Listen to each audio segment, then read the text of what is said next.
হযরত ইয়াকুব আলাইহিস সালাম কলিজার টুকরা সন্তান হযরত ইউসুফ আলাইহিস সালামের জন্য তার মনটা পাগল ছিল। এত সুন্দর করে আল্লাহ তারে বানাইছিলেন, এত তিনি ছিলেন সৌন্দর্যের পিরামিড, যারে দেখলে চোখ ফিরানো যায় না। এমন সুন্দর সুপুরুষ যারে দেখি সেই যুগের সুন্দরী যুবতী মেয়েরা রূপের মোহে পড়ে নিজেদের আঙ্গুলগুলি কেটে ফেলে দিয়েছিল। রূপের মোহে এমন অবশ হয়ে গেছে, আঙ্গুল কেটেছে, হাত কেটেছে, টের পায় নাই। আবার ভুল বুঝবেন না, দুনিয়ার সেরা সুন্দর পুরুষ ইউসুফ আলাইহিস সালাম, তা কিন্তু রাসূলের চাইতে বেশি নয়। হযরত উম্মুল মুমিনিন আয়েশা রাদিয়াল্লাহু তাআলা আনহা তিনি বলেছেন, যেই সব সুন্দরী রমণীরা ইউসুফ আলাইহিস সালামকে দেখে রূপের মোহে পড়ে নিজেদের আঙ্গুলগুলো কেটে ফেলেছিল, ওরা যদি আমার হাবিবকে দেখতো, ওরা যদি আল্লাহ রাসূলকে দেখতো, তাহলে হাত কাটতে কাটতে কোন ফাঁকে দিয়ে কলিজা কেটে ফেলে দিত, ওরা টের পেত না। আবার বন্ধুগণ, হযরত আইয়ুব আলাইহিস সালাম সন্তানের মায়া, অন্যান্য ভাইরা হিংসায় পড়ে গেল, তারা নিয়ে তাকে কুয়ায় ফেলে দিল। সেখান থেকে তারা একটা ছাগল বা কোনো পশু জবাহ করে তার রক্ত মাখাইয়া জামা এনে হাজির করে দিল হযরত ইয়াকুব আলাইহিস সালামের সামনে, যে তারে নিয়ে খেলা করতে গিয়েছিলাম, আমরা খেলায় লিপ্ত ছিলাম, বাগে খাইয়া ফেলাইছে। এগুলি কি গপ্প? এগুলি কি কোরআন? আল্লাহ পাক শোনাচ্ছেন, বিশ্ববাসীকে শোনাইছেন। সূরা ইউসুফের চাইতে এত সুন্দর উপাখ্যান গোটা পৃথিবীতে আর নাই। সুবহানাল্লাহ। অনেকে ইউসুফ জুলাইখার কেসা খুব মজা করে পড়ে, ফুর্তি করে, প্রেমের গল্প পড়ে। এটা কোনো প্রেমের গল্প নয়। ইউসুফ আলাইহিস সালাম, জুলাইখা ইউসুফ আলাইহিস সালামের জন্য কাঁদতে কাঁদতে চোখ কানা হয়ে গেছে। এরপর ইউসুফ আলাইহিস সালাম জুলাইখারে পাওয়ার জন্য পাগল হয়ে গেছে। নাউজুবিল্লাহ, এটা হয়নি কখনো। তিনি আল্লাহর পয়গম্বর, আর আল্লাহ কেমনে তারে বাঁচিয়েছেন? যখন জুলাইখা ঘরের ভিতরে সুন্দর করে যৌন উন্মাদনামূলক চিত্র অঙ্কিত করে ঘরের মধ্যে আটকায় দিয়েছে, তালা লাগায় দিয়েছে, আর নিজে যৌন দীপক কাপড় চোপড় পরেছে না পরার মতোই। সে যুগের সুন্দরী মেয়ে জুলাইখা, তার কুপ্রবৃত্তিকে চরিতার্থ করার জন্য আহ্বান করা হয়েছে। হযরত ইউসুফ আলাইহিস সালাম লক্ষ্য করে দেখলেন এমন জায়গা, এখান থেকে পালাবার তো পথ নাই, দরজা বন্ধ করে দিয়েছে। তিনি শুধু তখন কেবলমাত্র আল্লাহ রব্বুল আলামিনকে ভয় করলেন। আল্লাহকে ভয় করে আল্লাহর নাম নিয়ে যখন তালাবদ্ধ দরজার দিকে দৌড় দিয়েছেন, আল্লাহ রব্বুল আলামিন আপন কুদরতে তালাগুলি খুলে দরজা তার জন্য উন্মুক্ত করে দিলেন। ইউসুফ আলাইহিস সালামকে ফালাই দিয়ে এভাবে করে কাপড় এনে দিল তার সামনে, রক্তমাখা কাপড় পেয়ে হযরত ইয়াকুব আলাইহিস সালাম সন্তানদের মুখে কাহিনী শুনে তিনি কি বললেন? কোরআনে কারীম তা কোট করেছে। তিনি চিক দিলেন না, ফাল দিলেন না, ফিট হয়ে পড়লেন না। তিনি বললেন, কলিজার টুকরা সন্তান, তার মরার খবর শুনেছেন। তিনি বললেন কি? ফাসাবরুন জামিলুন ওয়াল্লাহুল মুস্তাআনু আলা মা তাসিফুন। আমি উত্তম সবর অবলম্বন করব। তোমরা যে কাহিনী রচনা করেছো এর বেলায় আমি আল্লাহর কাছে সাহায্য চাই। আমি উত্তম সবর অবলম্বন করব। আমার ভাইয়েরা, 11 ভাই মনে করেছিল ইউসুফ আলাইহিস সালামকে মরণ কুয়ায় ফালাই দিছি। তারা তো ঠিক পায় নাই, এটা মরণ কুয়া না, এটা হচ্ছে একটা সুড়ঙ্গ, যাকে ইংরেজিতে বলে টানেল। এটা এমন একটা সুড়ঙ্গ, ওরা মনে করেছে মরণ কুয়া, কিন্তু আল্লাহ রাব্বুল আলামিন এই কুয়াতে এমন বানালেন, ওরা একদিকে ফালাই দিল মরণ কুয়ায়, এ কুয়ার আর এক মুখ দিয়া আল্লাহ রাব্বুল আলামিন ইউসুফ আলাইহিস সালামকে নিয়ে মিশরের সিংহাসনে বসায়া দিলেন। এটা মরণ কুয়া নয়, এটা রাজ সিংহাসনে বসার সুড়ঙ্গ পথ। ইউসুফ আলাইহিস সালাম আজ প্রেসিডেন্ট, সুবহানাল্লাহ, প্রেসিডেন্ট হয়ে বসে আছেন। ওদিকে কেনানে অভাব লেগে গেছে, সেখানকার মানুষেরা সাহায্য নিতে এসেছে, ওই 11 ভাইও আসছে। হযরত ইউসুফ আলাইহিস সালাম দেখি চিনে ফেলেছে, ওরা কিন্তু তখনও ঠিক পায় নাই। হযরত ইউসুফ আলাইহিস সালাম চিনে ফেলেছেন। এখন কি করা উচিত? সবগুলাকে ঠ্যাং উপরের দিকে উঠাইয়া তারপরে সমানে ধোলাই দেওয়াইতেও স্বাভাবিক ছিল, আমাদের মতো মানুষ হইলে, ঠিক কিনা? ঠিক তো বলবেনি, অভ্যাস তো এটাই। হযরত ইউসুফ আলাইহিস সালাম তাদের সামনে পরিচয় দিলেন। তারা যখন বুঝতে পারল, লজ্জায় তাদের মাথা হেট হয়ে গেল।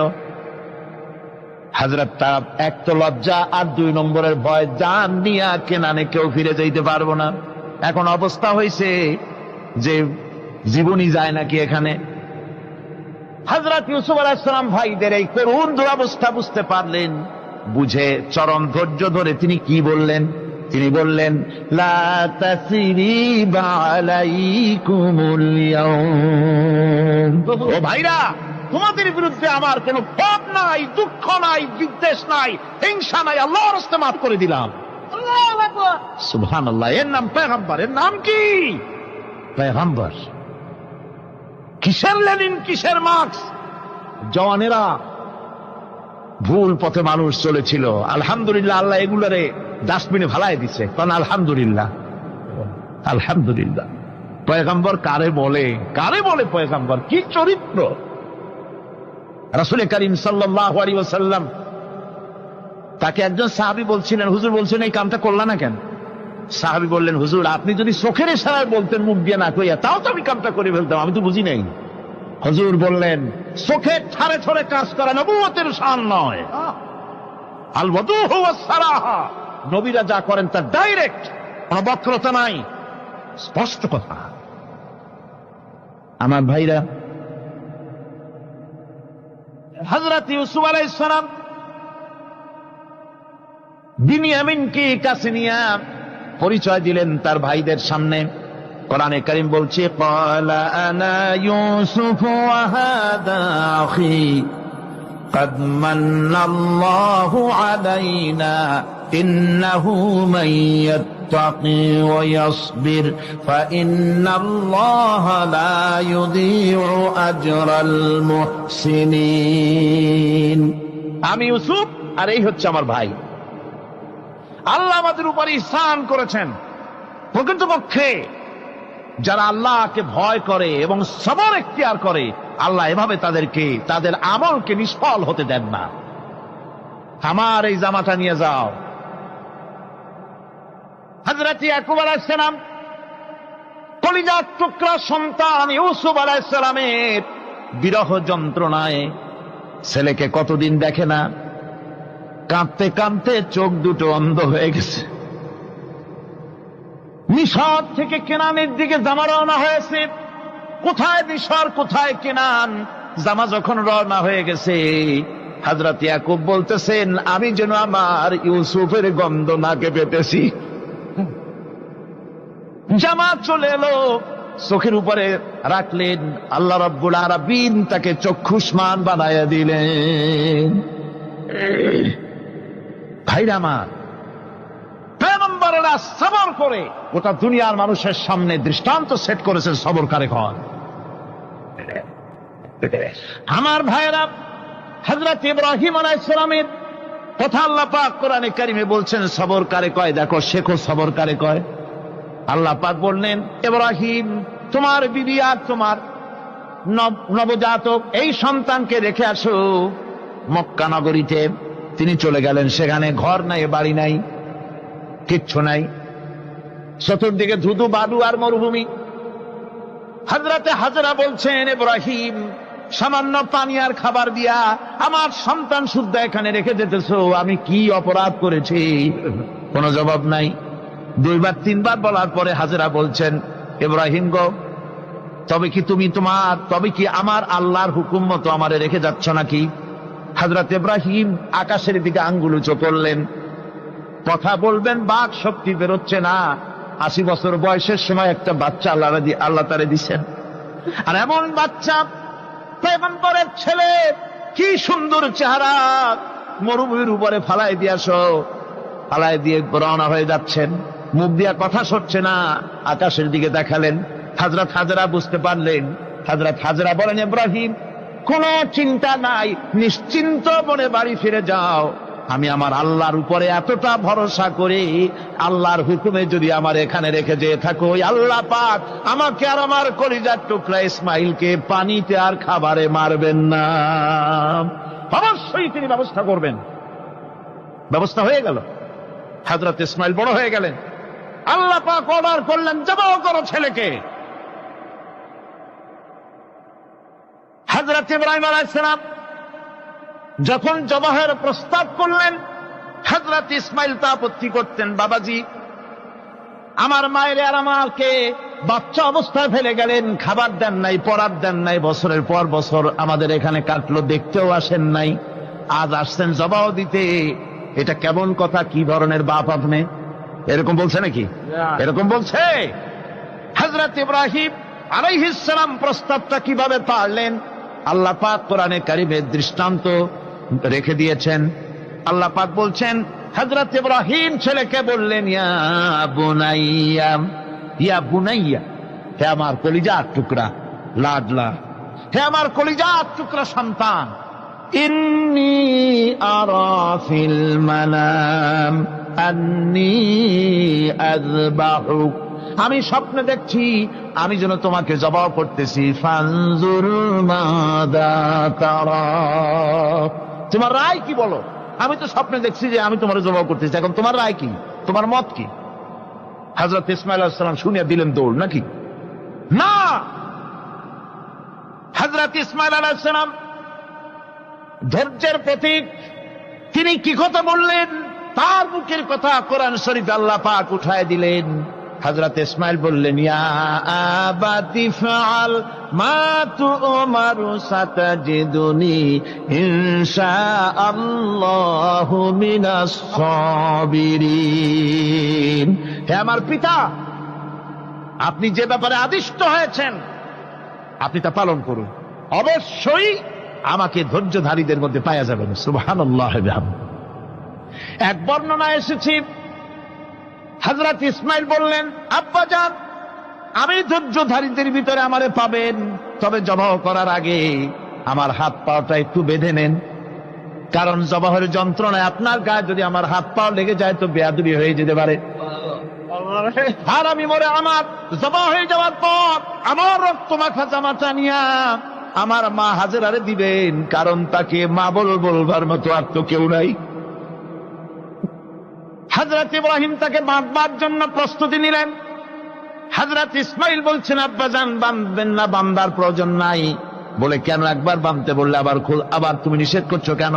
ছেলে বলছেন, আব্বাজান, বাঁধবো না এই জন্যে, হয়তো কিয়ামতেই প্রশ্ন উঠতে পারে যে আল্লাহর হুকুমে রাজি ছিল না বলে হাত পা বাঁধা জবাহ করছে, আমি এই সুযোগ দিব না, আপনি জবাহ করেন, আমি এতটুকু নড়াচড়া করব না।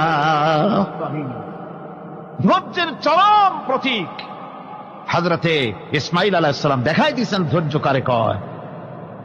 আমার বন্ধুগণ, এই পৃথিবীর সবচাইতে ধৈর্যের বড় প্রতীক হতেছেন ইমামুল মুরসালিন, আশরাফুল আম্বিয়া, সাইয়্যিদুল মুরসালিন, জনাবে মুহাম্মাদুর রাসূলুল্লাহ সাল্লাল্লাহু আলাইহি ওয়াসাল্লাম।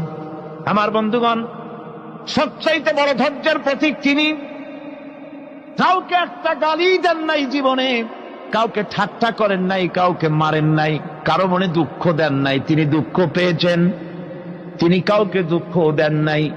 তিনি কষ্ট পেয়েছেন, কাউকে কষ্ট দেন নাই। আমার ভাইয়েরা, তায়েফের ময়দান, আমার নিজের চোখে তায়েফে যেদিন আমি তায়েফ দেখলাম, আমি তায়েফে ঢুকেছি, জীবনে কোনোদিন যাই নাই। রমজান মোবারকে আমি সেখানে গেলাম, আমাকে বসার জন্য তারা নিয়ে যাবে। আমি বললাম, আগে বসবো না, আমারে আগে নিয়ে যাও, আমার নবীকে কোন জায়গায় ওরা মেরেছিল সে জায়গাটা দেখাও। তায়েফের সেই গলিতে যখন আমি গিয়েছি, দুই দিকে পাহাড় দাঁড়ানো, তায়েফের লোক আমার সাথে ছিল, তারা বলল এই জায়গাটা প্রথম যেখানে চতুর্দিক থেকে নবীজিকে পাথর মারছিল আর আল্লাহর নবী বেহুশ হয়ে পড়ে গিয়েছিলেন। 3টা দিন না খাওয়া, হযরতে খাদিজা নাই, আবু তালিব নাই, মক্কায় জায়গা নাই পা রাখার। নবীজি 3টা দিন ঘুরলেন। নেতারা বলল তুমি যদি নবী হবে তো এতিম হলে কেন? আল্লাহ নবী বানাবার জন্য কি একটা ধনী মানুষ পায় না? তোমার মতো এতিম আর গরিবের নবী বানাইলো কেন? আল্লাহ নবী 3 দিন পর যখন দেখলেন কেউ দাওয়াত শোনে না, কেউ মানে না, কেউ গ্রহণ করে না, তখন তিনি নেতাদের অনুরোধ করলেন ঠিক আছে দাওয়াত তো কবুল করলে না, তবে একটা কাজ করো, অন্তত আমি যে তায়েফে আসছিলাম এই খবরটা মক্কায় দিও না, ওরা আরো অত্যাচার বাড়ায় দেবে। এই কাফিরগুলি খবর তো মক্কায় পাঠালো আর সমস্ত যুবকদেরকে লেলিয়ে দিল। যুবকেরা চতুর্দিকে দাঁড়াইছে, রাসূলকে পাথর মারা শুরু করে দিল। আমি যখন রেল লাইনের থেকে হাঁটি, যখন রেল লাইন কোনো সময় দেখি, রেলের পাথরগুলি, রেল লাইনের পাথরগুলি দেখলে আমার মাথায় যেন কেন তায়েফের কথা মনে এসে যায়। আরে মানুষের গায়ে পাথর মারলে কি অবস্থার সৃষ্টি হয়? পাথর নূরের শরীর, রহমতের শরীর, কিছু কিছু রক্ত ঝরছে। নবীজিকে জোর করে উঠাইয়া জবরদস্তি করে হাঁটার জন্য তারা ধাক্কা মারতেছে। আবার কিছুদিন গিয়ে নবীজি আবার বেহুশ হয়ে পড়েছেন, এইখান থেকে আবার উঠাইছে, আবার ধাক্কা মারতেছে। 3 নম্বরের আর একটা জায়গা আছে যেখানে ভাঙ্গা একটা মসজিদ। তায়েফের লোকেরা আমাকে বলল এই জায়গাটা হলো শেষ জায়গা যেখানে রাসূল করিম 3য়বারের মতো বেহুশ হয়েছিলেন, এখানেই হুজুরের রক্ত ঝরেছে বেশি। 2 রাকাত নামাজ পড়লাম, সিজদায় পড়ে এমন কান্না কাঁদলাম আল্লাহর কাছে। নবীজি যখন হুঁশ এসেছে, হযরতে জিবরাইল বলেন ইয়া রাসূলুল্লাহ, আপনার এই কষ্ট দেখে ফেরেশতারা কাঁদতেছে, আপনি অনুমতি দিয়ে দেন এই 2 পাহাড়কে মিলাইয়া সমস্ত তায়েফবাসী কাফেরগুলি মাটির সাথে মিশাইয়া দেই। নবীজি বললেন জিবরাইল, আমি যদি হুকুম করি আর আমার হুকুম মতো যদি এই কাম করো, একটা কাফেরও যদি না বাঁচে তাহলে কার মুখে পৌঁছাবো লা ইলাহা ইল্লাল্লাহু মুহাম্মাদুর রাসূলুল্লাহ। আমার ভাইরা, হযরত সাল্লাল্লাহু আলাইহি ওয়াসাল্লাম উঠে বসলেন। এমন সময় হযরতে যায়েদ শরীরের রক্তগুলি মুছে দিতেছেন। হযরত সাল্লাল্লাহু আলাইহি ওয়াসাল্লাম বসে 2খানা হাত উত্তোলন করলেন। নবীজির চোখ থেকে পানি গড়ায় পড়তেছে। আরে কেউ নাই, আল্লাহ ছাড়া কেউ নাই সাহায্য করার। নবীজি হাত তুলে মোনাজাত করতেছেন, চোখ দিয়া পানি পড়ে দাড়ি ভিজে পড়তেছে, গায়ে দিয়া রক্ত ঝরতেছে। নবীজি কি দোয়াটা করলেন? বদদোয়া করলেন না, গজব দিতে বললেন না। নবীজি দোয়া করলেন রব্বুল আলামিন, এই তায়েফের লোকেরা আজকে আমার সাথে যে ব্যবহারটা করেছে, ওরা বোঝে নাই যে আমি তোমার নবী, ওরা বোঝে নাই যে আমি তোমার রাসূল, না বুঝে আমার উপরে যে অত্যাচারটা করলো, আল্লাহ তুমি এই জন্য রাগ করে এই তায়েফে তুমি গজব দিও না। আল্লাহ পাক পরবর্তী সময় হুজুরকে স্মরণ করাই দিলেন, ওয়া মা আরসালনাকা ইল্লা রাহমাতাল লিল আলামিন। ও নবী, আপনি হচ্ছেন আমার সমস্ত সৃষ্টি জগতের জন্য, আপনি আমার রহমত, আমার গোটা বিশ্বের জন্য আপনার, আমার সৃষ্টি জগতের জন্য আপনি আমার করুণা। একটা লোক রাসূলের এই কষ্ট দেখে বাগান থেকে 1 গ্লাস আঙ্গুরের শরবত এনে হাজির করেছে। এত কষ্টের পর 3 দিনের না খাওয়া আঙ্গুরের একটা শরবত পাইয়া হুজুর খুব খুশি হলেন। শরবত গ্লাস পান করে হুজুর বলছেন, তোমার নাম না আত্তাস? তিনি বলছেন, হ্যাঁ হুজুর আমার নাম আত্তাস। তোমার বাড়ি না ইউনূস আলাইহিস সালামের গ্রামে? বলে হ্যাঁ আমার বাড়ি সেই গ্রামে। তা আপনি কি করে জানলেন আমার নাম আত্তাস আর আমার বাড়ি ইউনূস আলাইহিস সালামের গ্রামে? আপনি জানলেন কি করে? হুজুর বললেন, আমি নবী, হযরত ইউনূস নবী, একজন নবীর খবর আর একজন নবীর কাছে থাকে। রাসূল করিম সাল্লাল্লাহু আলাইহি ওয়াসাল্লাম সবর ইখতিয়ার করেছিলেন, ধৈর্য অবলম্বন করেছিলেন। আর আল্লাহ পাক তাকে নির্দেশ করেছেন, সবর করো। واتبع ما يوحى إليك واصبر حتى يحكم الله। তুমি কেবল সেই জিনিসের অনুসরণ করো যা আমি তোমার প্রতি অবতীর্ণ করেছি।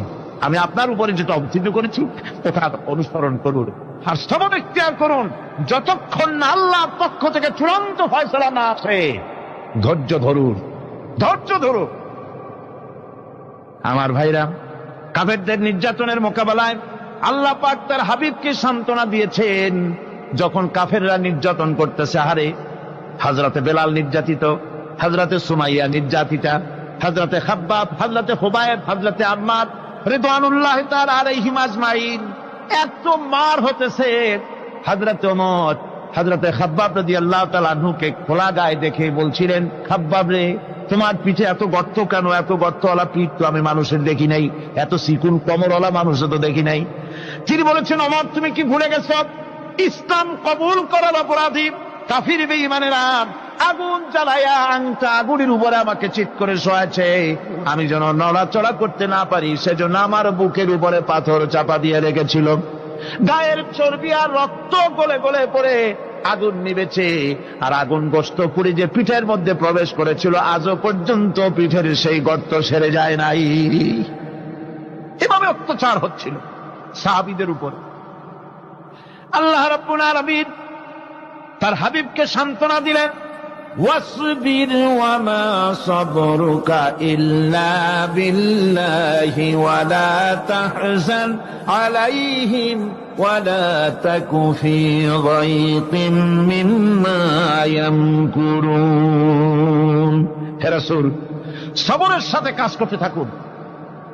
আপনার এই সবরের তৌফিক তো আল্লাহই দিয়েছেন, আর ওদের সমস্ত ষড়যন্ত্র, ওদের অপকৌশলে আপনি দুঃখিত হবেন না, চিন্তা করবেন না, ভারাক্রান্ত হবেন না। আপনি নিশ্চিত থাকুন। ওয়াসবির লিহুকমি রাব্বিকা ফাইন্নাকা বিআয়ুনিনা। হে নবী, আপনার রবের চূড়ান্ত ফয়সালা আসা পর্যন্ত ধৈর্য ধারণ করুন। আপনি তো আমার চোখের সামনে। সুবহানাল্লাহ, সুবহানাল্লাহ গড, আপনি আমার চোখের সামনে। কে আপনাকে কি করবে আমি দেখবো না? সুবহানাল্লাহ। মন্ত্রী যদি, এই সলিমুদ্দিন মার্কা মন্ত্রী যত আছে, এই মন্ত্রীরা যদি কয় ব্যথাতে ভয় কিসে, আমি তোকে দেখছি না? সাহসটা কেমন বাড়ে, কেমন বাড়ে সাহস। আরে কোনো মন্ত্রী ছাতা মাতা না, কোন প্রেসিডেন্ট রাজা বাদশা না, আকাশ আর জমিনের মালিক আমার আল্লাহ রাব্বুল আলামিন বলছেন, হাবিব কোন চিন্তা নাই, আপনি আমার চোখের সামনে।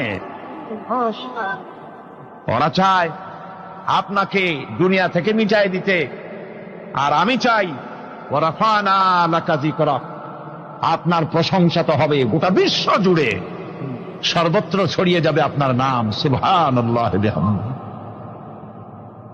আল্লাহ পাক অন্যত্র বলেছেন, ওয়ালাকাদ কুযযিবাত রুসুলুম মিন ক্বাবলিকা ফাসাবারু আলা মা কুযযিবু ওয়া উযু হাত্তা আতাহুম নাসরুনা। হে মুহাম্মদ সাল্লাল্লাহু আলাইহি ওয়াসাল্লাম, আপনার পূর্বে অসংখ্য নবী রাসূল এই পৃথিবীতে আসছে এবং জুলুম আর নির্যাতনের শিকার তারা হয়েছেন। অবশেষে তাদের প্রতি আল্লাহর সাহায্য এসেছে। সুতরাং আপনাকেও ধৈর্য ধারণ করতে হবে। ধৈর্য ছাড়া কোনো পথ নাই, ধৈর্য আপনাকে ধারণ করতেই হবে। আর এই ধৈর্য ধারণ করলে পরে আল্লাহর চূড়ান্ত ফয়সালা আসবে, তখন আল্লাহ পাক মেহেরবানি করবেন। আমার ভাইয়েরা, এই ধৈর্য পৃথিবীর সমস্ত পয়গম্বরেরা ধৈর্য অবলম্বন করেছেন, কখনো অধৈর্য হন নাই। দিন কায়েমের সংগ্রামে নবী রাসূলগণ দারুণ ভাবে সবর ইখতিয়ার করেছেন। বৃদ্ধবাদীদের সকল রকমের নির্যাতন, অপকৌশল, ষড়যন্ত্র, এই সব কিছু মোকাবেলা করেছেন ধৈর্যের নীতি অবলম্বন করি। কখনো ধৈর্যচ্যুতি তাদের মধ্যে ঘটেনি, বরং আল্লাহ রাব্বুল আলামিন তাদের প্রতি সন্তুষ্ট হয়েছেন যারা এই ধৈর্য ধরেছে। তাদের উপরে সন্তুষ্ট হয়ে আল্লাহ রাব্বুল আলামিন বলেছেন, ওয়া কাআইয়্যিম মিন নাবিয়্যিন কাতালা মাআহু রিব্বিয়ুনা কাসীর। এর আগে অনেক নবী এসেছিলেন যাদের সাথে বহু আল্লাহওয়ালা লোক লড়াই করেছেন। فما وهنوا لما أصابهم في سبيل الله وما ضعفوا وما استكانوا। আল্লাহর পথে তাদের উপর যত বিপদ এসেছিল তারা হতাশ হয়ে পড়েন নাই, দুর্বলতা দেখাননি, বাতিলের সামনে মাথাও নত করেন। ওয়াল্লাহু ইউহিব্বুস সাবিরিন। আর আল্লাহ পাক ধৈর্যশীল যারা তাদেরকে আল্লাহ পাক ভালোবাসেন। আমার ভাইরা, ধৈর্যের পরিচয় রাসূল করিম সাল্লাল্লাহু আলাইহি ওয়াসাল্লাম উহুদের ময়দানে যখন আক্রান্ত হয়ে গেলেন, চতুর্দিকে কাফেররা ঘিরে ধরেছে, বাঁচার কোনো পথ নাই। সাহাবায়ে কেরাম রাসূলকে পাহারা দিলেন। যারা রাসূলকে পাহারা দিতে দাঁড়ায়ছেন, জীবন দিয়া পাহারা দিতে দাঁড়ায় গেছে,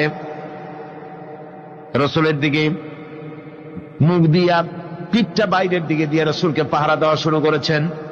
হুজুরকে পাহারা দিতে যারা দাঁড়িয়েছিলেন, কাফের কর্তৃক নিক্ষিপ্ত কি তীরগুলি এসে যখন বিঁধতেছিল, শুধু একজন সাহাবী হযরত তালহার পিঠের ভিতরে রাসূলকে হেফাজতের জন্য 80টা তীর একজনের পিঠের মধ্যে দিয়ে ঢুকেছে।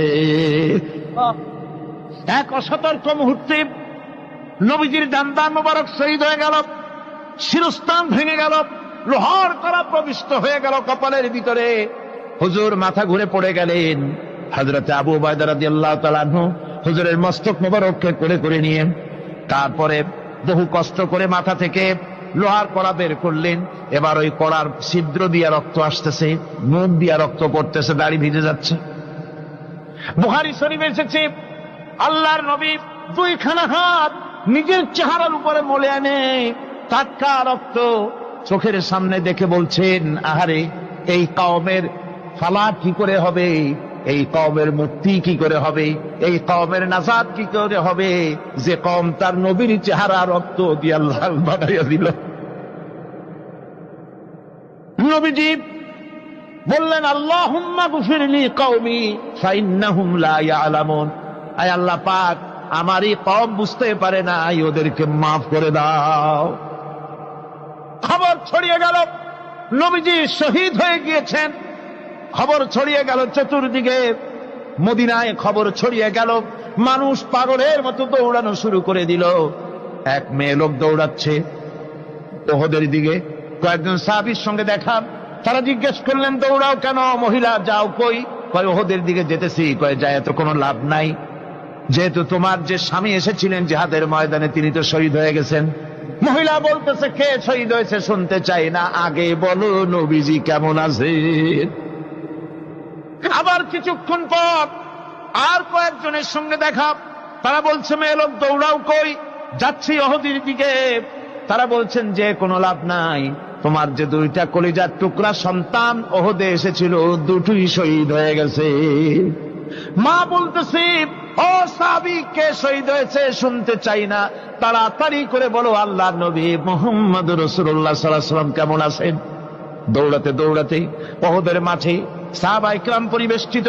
আল্লাহর নবীর কাছে গিয়ে হুজুরের জীবিত চেহারা মোবারকের দিকে তাকায়া মেয়ে লোকটি কাঁদতেছে আর বলতেছে, ইয়া রাসূলুল্লাহ, আমার স্বামী মরা শোক, আমার কলিজার টুকরা দুইটা সন্তান মরা শোক আমার কলিজা থেকে মুছে গেছে, আপনি বেঁচে আছেন, তামাম মুসলমানদের চাইতে বড় সান্ত্বনা আর নাই।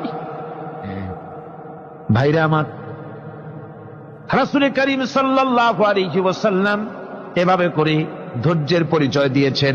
গালাগালি দেন নাই, রাগ করেন নাই, বদদোয়া করেন নাই। সুবহানাল্লাহ কোন সুবহানাল্লাহ। ভাইরা আমার, এই সবর এমন মহান বৈশিষ্ট্য এর মধ্যে রয়েছে। জিহাদের ময়দানে যদি লোক কম হয় আর যদি তাদের মধ্যে সবর থাকে, বেশি সংখ্যক লোকের উপরে আল্লাহ পাক সবরকারীদেরকে বিজয়ী করে দিবেন। কোরআনে কারীমে রব্বুল আলামিন বলেন, কাম মিন ফিয়াতিন কালিলাতিন গালাবাত ফিআতান কাসীরাতাম বিইযনিল্লাহ আল্লাহু মা'আস সাবিরিন। এমন ঘটনার বহু নজির আছে যে কম সংখ্যক লোকেদের উপরে আল্লাহ পাক, বেশি সংখ্যক লোকেদের উপর আল্লাহ পাক কম সংখ্যক লোকদেরকে জয়ী করে দিয়েছেন। আল্লাহু মা'আস সাবিরিন, আর আল্লাহ আছে ধৈর্যশালীদের সাথে। আল্লাহ আছে কাদের সাথে? দেখেন না বদরের কামটা, বদরের ময়দান, 313 জন মুসলমান, অস্ত্রপাতি নাই, সামান্য সামান্য অস্ত্র, আর কাফেরেরা এসছে হাজারেরও বেশি। আমার বন্ধুগণ, ধৈর্যের কত বড় কাম দিল! ধৈর্য ধারণ করেছেন তারা, আল্লাহর উপরে ভরসা করেছেন। আল্লাহ রাব্বুল আলামিন অস্ত্রের কাজ কি দিয়া করায় দিলেন। একজন সাহাবী এসে বলছেন, হুজুর, জিহাদের ময়দান, ইসলামের প্রথম জিহাদ, আমার কাছে তো অস্ত্র নাই, মেহেরবানি করে একটা অস্ত্র আমারে দেন, আমি লাফায় পড়ি জিহাদের মধ্যে। হুজুর বলেন, অস্ত্র তো আমার কাছে নাই, দিবটা কি? সাহাবী বলছেন, হুজুর, অস্ত্র না থাকে যা পারেন তাই দেন, আপনার হাত দিয়ে যা দিবেন আমি দাঁড়ায় থাকতে পারবো না, জিহাদে আমাকে শরীক হতেই হবে। নবীজি কাছে পেলেন একখানা শুকনা খেজুরের ডালখানা তুলে সাহাবীর হাতে তুলে দিলেন। সাহাবী বলেন, রাসূলের হাতের দেওয়া শুকনা খেজুরের ডালটা নিয়ে আমি যখন কাফেরদের ভিড়ের মধ্যে ঝাঁপায় পড়ে যখন শুকনা খেজুরের ডাল দিয়ে আঘাত দিলাম, তখন ধারালো তরবারে দিয়ে আঘাত করলে যে কাম হয়, শুকনা খেজুরের ডালের আঘাতে কাফের দ্বিখণ্ডিত হয়ে জমিনে পড়ে গেল। ভাইরা আমার, আল্লাহ রাব্বুল আলামিন সবর যারা করে, সংখ্যা যদি কম হয়, আল্লাহ পাক তাদেরকে বিজয়ী করে দেবেন, এই ওয়াদা আল্লাহ রাব্বুল আলামিন করেছেন। এই সবরের গুণ ছাড়া জান্নাতেও প্রবেশ করা যাবে না। সবর যদি না থাকে বেহেশতে যাওয়া যাবে না। ভালো করে মনে রাখেন, আল্লাহ পাক বলছেন, আম্মা হাসিবতুম আন তাদখুলুল জান্নাতা ওয়া লাম্মা ইয়া'লামিল্লাহুল্লাযীনা জাহাদু মিনকুম ওয়া ইয়া'লামাস সাবিরিন। তোমরা কি মনে করেছো এমনি বেহেশতে চলে যাবা? এটা কি মামু বাড়ির আবদার নাকি? এমনি বেহেশতে চলে যাবা? অথচ আল্লাহ রাব্বুল আলামিন এখনো দেখেন নেননি যে তোমাদের মধ্যে কারা জিহাদ করতে প্রস্তুত, কারা তোমাদের মধ্যে জিহাদ করে জান দেওয়ার জন্য প্রস্তুত, আর কারা ধৈর্যধারী, এটা তো আল্লাহ এখনো দেখে নেন নাই। সুতরাং হক এবং বাতিলের সংগ্রামে লিপ্ত হতে হবে। আল্লাহ দেখতে চান কারা জীবন দিতে চায়। সুতরাং ইসলামী আন্দোলনে যারা শরীক হবে, তাদের বিপদ এবং মুসিবত দিয়ে আল্লাহ রাব্বুল আলামিন তাদের সাহসিকতা এবং ধৈর্যের পরীক্ষা নিবেন। কোরআনে কারীম বলছে, وَلَنَبْلُوَنَّكُمْ حَتَّى نَعْلَمَ الْمُجَاهِدِينَ مِنكُمْ وَالصَّابِرِينَ وَنَبْلُوَ أَخْبَارَكُمْ। অবশ্যই আমি তোমাদেরকে পরীক্ষার সম্মুখীন করব, আর তোমাদের মধ্যে সত্যিকার মুজাহিদ, দৃঢ়তা অবলম্বনকারী কারা, আমি তা দেখব। এটা যেন আমি দেখে নিতে পারি, সেই জন্য আমি বিপদ এবং মুসিবতের মধ্যে তোমাদের ফেলবো। ধৈর্যধারীদের উপরে আমার রহমত অবশ্যই থাকবে। খবর এমন এক সম্পদ যা ধারণ করলে পরে আল্লাহ রাব্বুল আলামিন রাষ্ট্রীয় ক্ষমতা দান করে দেন। কোন সুবহানাল্লাহ, জোরে কোন সুবহানাল্লাহ। ধৈর্য ধারণ করলে আল্লাহ রাষ্ট্রের মতো বিরাট নিয়ামত আল্লাহ হাতে তুলে দিবেন। তার প্রমাণ কোরআন শরীফ আল্লাহ বলছেন, বনি ইসরাইলরা মিশর থেকে যখন বহিষ্কার হয়ে গেল, তাদের যখন পা রাখার কোনো জায়গা থাকলো না, বনি ইসরাইলরা মিশর থেকে যখন বহিষ্কার হয়ে গেল, এরপরে আল্লাহ পাক তারা যখন ধৈর্য অবলম্বন করলো, আল্লাহ পাক তাদের ব্যাপারে বলছেন, ওয়া আওরাসনাল কওমাল্লাযীনা কানু ইউস্তাদআফুনা মাশারিকাল আরদি ওয়া মাগারিবা আল্লাতী বারাকনা ফিহা। আর তাদের স্থলে আমি নির্যাতিত লোকদেরকে প্রতিষ্ঠিত করলাম। পশ্চিম এবং উত্তরের তাদেরকে আমি পশ্চিম এবং পূর্বের উত্তরাধিকারী তাদেরকে বানায় দিলাম। বিরাট এলাকা তাদের হাতে আমি তুলে দিলাম।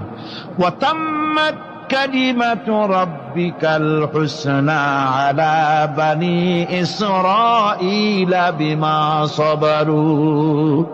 আর এভাবে করে আল্লাহ পাক তার কথাকে পূর্ণ করলেন বনি ইসরায়েলদের উপরে সবর এখতিয়ার করার জন্য, ধৈর্য ধরার কারণে আল্লাহ পাক রাষ্ট্রের মালিক তাদের বানাই দিলেন। যেরকম সুবহানাল্লাহ। সবর যদি করা হয় তো যুদ্ধ যদি বাদে, যদি জাহাজ শুরু হয়ে যায়, আল্লাহ পাক বলেছেন ফেরেশতা দিয়ে সাহায্য করবে। যদি সবর থাকে তোমাদের, সবর থাকলে আল্লাহ কি দিয়ে সাহায্য করবেন? ফেরেশতা। কোরআনে কারীম বলছি, বালা ইন তাসবিরু ওয়া তাত্তাকু ওয়া ইয়াতুকুম মিন ফাওরিহিম হাদা ইউমদিদুকুম রাব্বুকুম বিখামসাতি আলাফিন মিনাল মালাইকাতি মুসাউমিন।